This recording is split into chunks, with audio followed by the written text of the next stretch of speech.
Bonjour Jean-Joseph. Bonjour. Est-ce que tu peux nous donner quelques éléments de ta biographie et ce qui t'a amené à tes centres d'intérêt et tes recherches? Est-ce que tu peux nous en dire quelques mots? Biographie, difficile à dire, je ne suis pas mort encore. Bon, pour l'instant, ce que je sais, c'est que quand j'ai eu 18 ans, le hasard a fait que je suis allé en Tunisie à l'invitation d'une partie de ma famille pour m'occuper de camps de vacances dans la banlieue de Denden, de Tunis. Ça s'appelait Denden, Kasr Saïd. Et j'y ai passé 2 mois qui m'ont beaucoup marqué parce qu'il suffisait de traverser la Méditerranée, dans le sens France-Méditerranée, mais à l'époque on le faisait en bateau, et on rentrait dans un univers sous-développé, grande pauvreté. La Tunisie de l'époque, fin des années 70, était très pauvre. J'y suis retourné l'année suivante, et je crois que ça m'a donné ce virus, d'aller voir en dehors de l'Occident, en dehors de l'Europe, comment ça se passait. Et puis, quelques années après, un autre hasard, c'était en 81, m'a amené en Inde, destination qu'avait choisie plutôt mon épouse pour fêter une agrégation qui s'était bien passée. Et on y est resté 2 mois, uniquement dans le sud, prendre des bus, des trains locaux, etc. C'était aussi déjà ce que j'avais appris en Tunisie, à faire vivre avec les gens et pas vivre en offshore, d'hôtel en hôtel. Et les images étaient non pas choquantes de manque d'humanité, de difficulté de vie, etc. Il y avait ça, la lèpre notamment à Chennai et anciennement Madras était prévalente encore. Mais surtout, j'ai vu pour la première fois, beaucoup plus qu'en Tunisie, le décalage entre l'aspect humaniste donné de ces pays dits pauvres, et puis, au contraire, une énergie extraordinaire, un humanisme très profond des gens, ce rapprochement immédiat qu'on pouvait avoir, cette idée d'une communauté de destin aussi. Et suite à ça, pour des raisons professionnelles, étant économiste, j'ai fait un choix qui était de dire, moi je veux me spécialiser sur ce qu'on appelle aujourd'hui des économies émergentes, qu'on appelait le tiers-monde à l'époque. Et je suis retourné en Inde assez régulièrement, de longs séjours, puisque j'y ai fait ma thèse. Et à partir de l'Inde, j'ai voulu découvrir la Chine également, non pas sous l'œil justement des maoïstes qui en France avaient beaucoup marqué la vision qu'on avait de la Chine, mais sous un angle qui était celui de l'Inde en fait, qui étaient les gens, comment ils vivent, etc. Et pendant 20-25 ans, j'ai sillonné toute l'Asie, à partir de l'Inde, qui a toujours été un peu mon bureau asiatique et qui me permettait d'éviter un peu cette comparaison permanente qu'on a vis-à-vis de la France, modèle du développement. D'accord. Donc ça a été des rencontres de cœur, d'intérêt, un cadre de référence différent. Et du coup, ça t'a donné le goût de les explorer. Et qu'est-ce que tu en penses aujourd'hui? Qu'est-ce que sont ces pays émergents? Qu'est-ce qu'ils peuvent nous dire? Quand on regarde quand même, 30 ans c'est beaucoup, mais enfin, quand on regarde avec ce recul de 30 ans, quelque chose qui est quand même impressionnant, c'est la Chine est devenue la première économie du monde, devant les États-Unis, l'Inde est en train de rattraper à toute vitesse, ça sera le taux de croissance le plus rapide, mais au-delà des chiffres, ces 2 pays et tout un ensemble d'autres, bien sûr, ont connu des transformations majeures. Ils ont fait, en l'espace de 30 à 50 ans, ce que le monde occidental, en tout cas européen, a fait en 2 siècles. Donc ce sont ces transformations qui me frappent. Urbanisation, bien sûr. Delhi était une ville où il y avait encore des vaches partout, etc. Aujourd'hui, c'est des embouteillages de voitures monstres. Donc ce qui m'intéresse, c'est ce bouleversement qu'il y a eu. Dans quelle mesure il n'est pas pour ces pays le signe des 2 ères qu'ils mettent toujours en avant, la Renaissance, c'est-à-dire la Renaissance chinoise, la Renaissance indienne, c'est-à-dire des vieilles civilisations qui sont passées dans la trappe de l'impérialisme au XIXe siècle et qui, à partir du moment où ils se sont pris en charge eux-mêmes, donc c'est pas vieux, 47, 49, eh bien ont été capables de faire face à tout un ensemble de défis du développement. Et puis le deuxième R, c'est un peu la revanche, qu'on le veuille ou non, ces pays, à chaque fois que j'y suis, et j'y suis bien d'ailleurs, voient le monde occidental quand même comme celui qui a été à l'origine de leur 19e siècle et jusqu'à la moitié du 20e siècle dramatique. La guerre en Chine, la colonisation britannique a peut-être apporté à l'empire des richesses monstrueuses, à certaines castes, groupes d'affaires aussi, mais pour l'ensemble du sous-continent indien, c'était absolument terrible.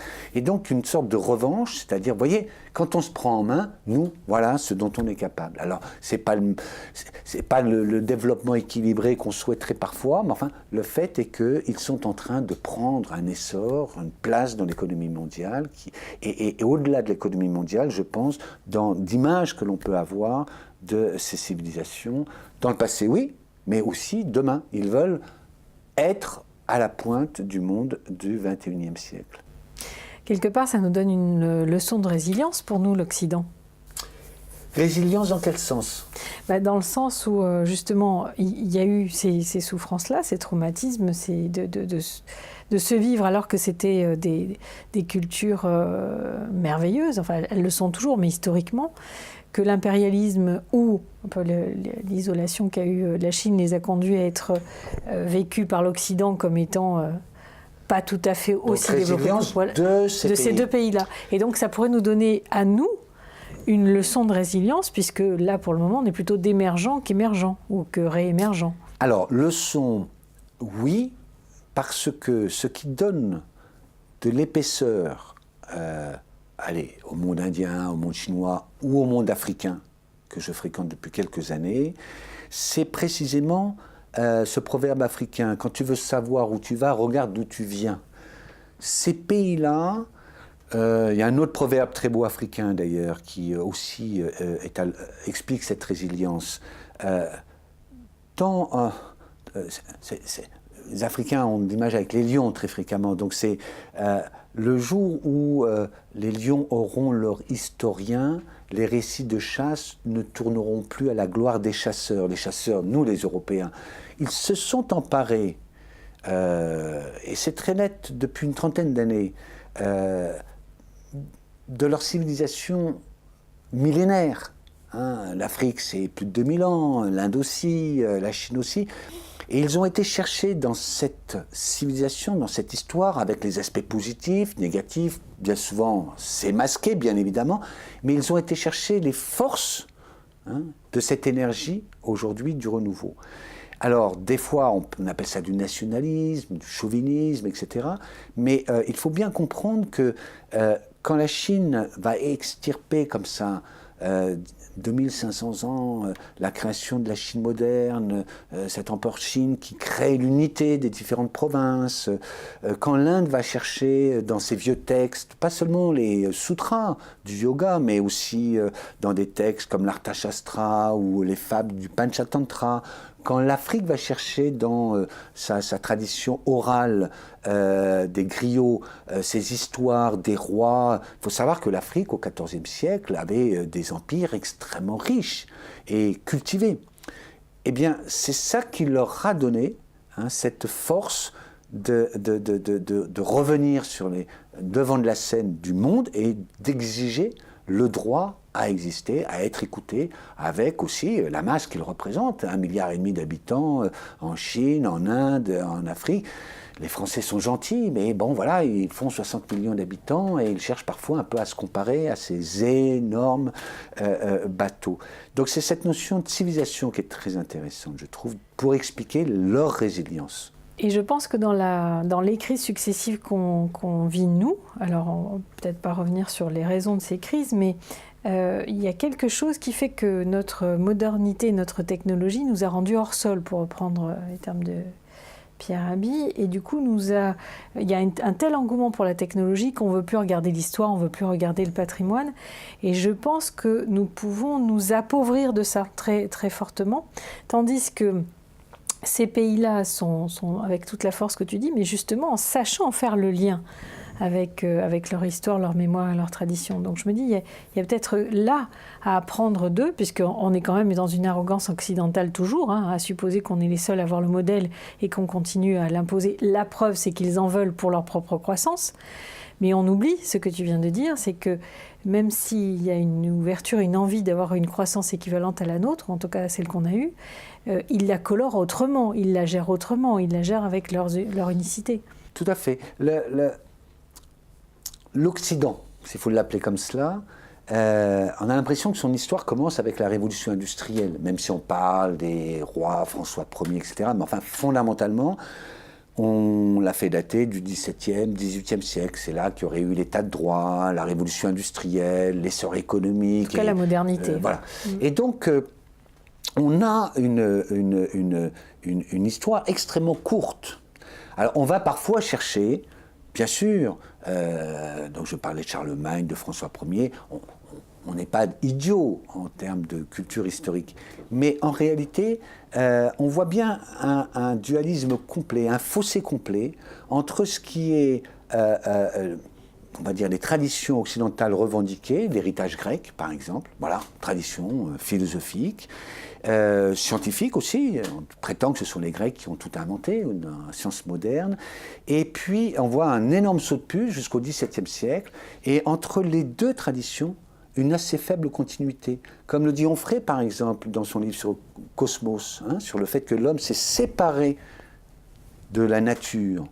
Ça, c'est le monde moderne qui a créé, le monde occidental moderne, qui a créé cette coupure extrêmement importante. L'avantage de ces pays-là, de ces mondes-là, africains, chinois, indiens, c'est qu'ils n'ont pas cette coupure parce qu'ils n'ont pas eu ce moment de domination du monde dans la période 18e, 19e siècle.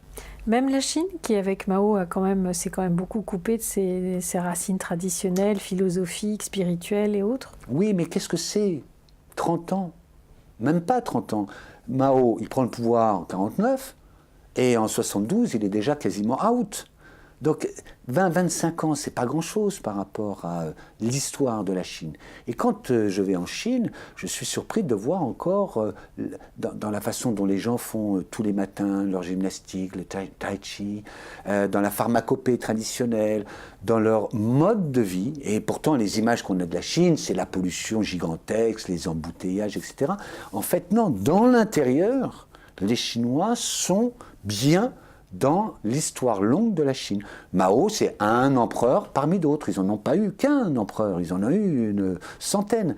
Et quand on va en Inde, on retrouve on a le même phénomène, c'est-à-dire à la fois la période récente, les icônes de type Nehru, etc. Mais l'Inde vit à l'âge de son, non pas siècle, millénaire. Des 2-3 millénaires passés. Et ce qui me frappe en Afrique, c'est d'avoir finalement découvert le même processus. Ils vont chercher, dans leurs racines très profondes, ce qui est leur raison d'être aujourd'hui.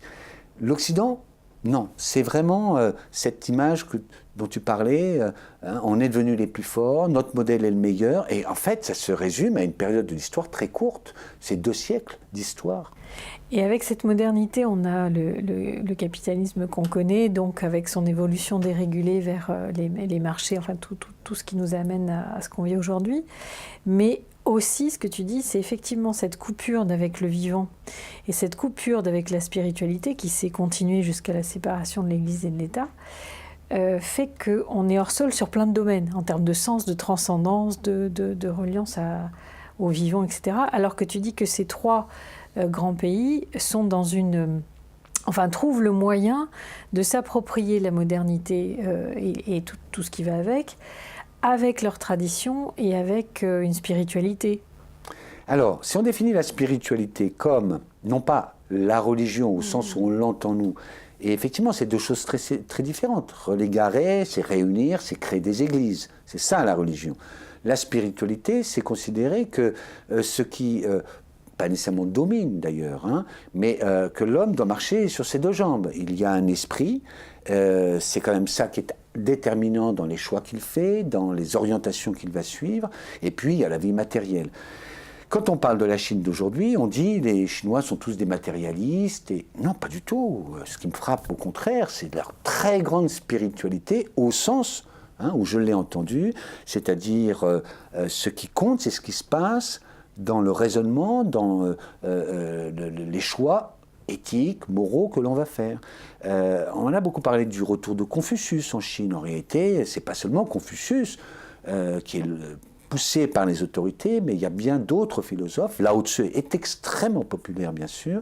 Et quand on lit Lao Tzu, qu'on lit les philosophes indiens du 10e, 9e, 10e siècle, on a moins de philosophes en Afrique, mais on a une philosophie qui date également de cette période-là. On voit qu'effectivement, ils convergent, ces trois ensembles, vers une intégration de la prospérité matérielle, mais aussi le respect des traditions. Ce sont des sociétés extrêmement conservatrices, contrairement à ce que l'on pense. On n'a pas cette modernisation à tout prix que l'on a en Europe et aux États-Unis, encore plus qu'ailleurs. Et le troisième, c'est dans les rapports entre les gens, le fait que ce ne sont pas des marchandises, ce sont des gens. C'est-à-dire que, comme ils ont vécu très rapidement cette transition de la société traditionnelle à la société moderne, ils ont encore, peut-être que ça disparaîtra, mais ils ont encore le lien du village. Donc le voisin compte.